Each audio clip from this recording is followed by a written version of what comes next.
क्या आपका बेबी भी फीड कराने के बाद कुछ मटेरियल अपने मुंह से निकालता है और क्या आप उससे घबराते हैं? तो चलिए आज की वीडियो में हम यही जानते हैं कि जो मुंह से बेबी अपने स्पिट अप करते हैं वो कितना सही है और कहाँ पे ये गलत है और कहाँ पर ये सही है।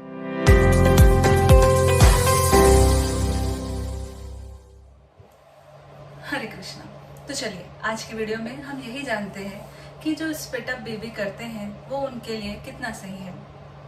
अगर हम देखें तो हम ये पाएंगे कि जो 0 से 3 मंथ्स के बेबी हैं उसमें ये टेंडेंसी बहुत ज़्यादा रहती है कि वो अपने मुंह से फीड कराने के बाद कुछ कर्ड लाइक मटेरियल या मिल्क ही बाहर निकालते हैं और ये बहुत कॉमन है हेल्दी बेबीज़ में।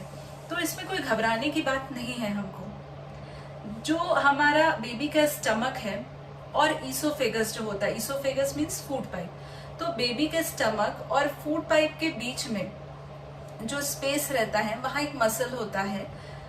अगर वो मसल की मूवमेंट बढ़ जाती है तो बेबी स्पिट अप करता है। ईसोफेगस और स्टमक के बीच में मसल है, उसका काम ही यही होता है कि बेबी ने जो फीड किया हुआ है वो उसको इंटैक्ट रखे, लेकिन उस मसल को मैच्योर होने में थोड़ा टाइम लगता है।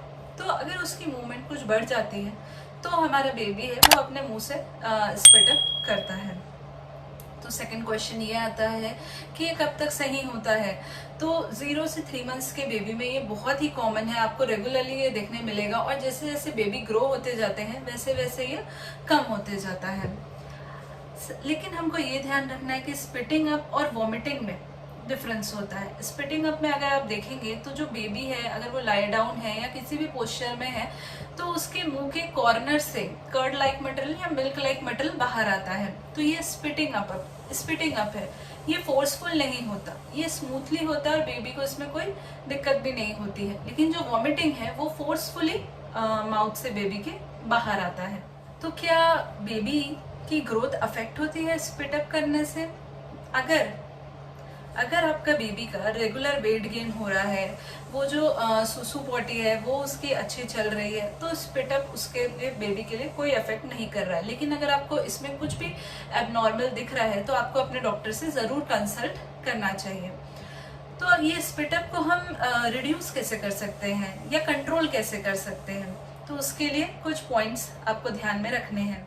फर्स्टली आपको अपने बेबी को अपराइट पोजीशन पे होल्ड करना है। फीड कराने के बाद 10 to 20 मिनट्स अप्रॉक्स आपको उसको अपराइट पोजीशन पे होल्ड करना है एंड ताकि जो हमने फीड कराया है वो बेबी इजीली डाइजेस्ट कर सके। प्लस आपको फीड कराने के 20 से 40 मिनट्स के गैप तक कोई भी एक्टिविटी जिसमें बेबी का मूवमेंट बहुत ज़्यादा हो वो नहीं करनी है। हमको सफिशिएंट टाइम देना है जो हमने फीड कराया है वो बेबी को डाइजेस्ट हो सके।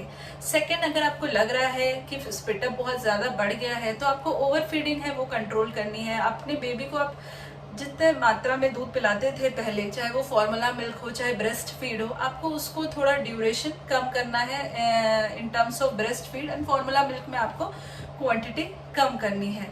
थर्ड पॉइंट आपको ये याद रखना है कि आपका बेबी है वो बर्प बहुत अच्छी तरीके से ले, ताकि जो हमारा एयर बेबी ने गल्प किया है वो इजीली बाहर निकल जाए एंड डाइजेशन बहुत अच्छे से हो। एंड लास्ट पॉइंट आपको ये ध्यान रखना है कि आप अपने बेबी को जब भी सुलाएं उसको बैक पोजीशन पे ही सुलाएं।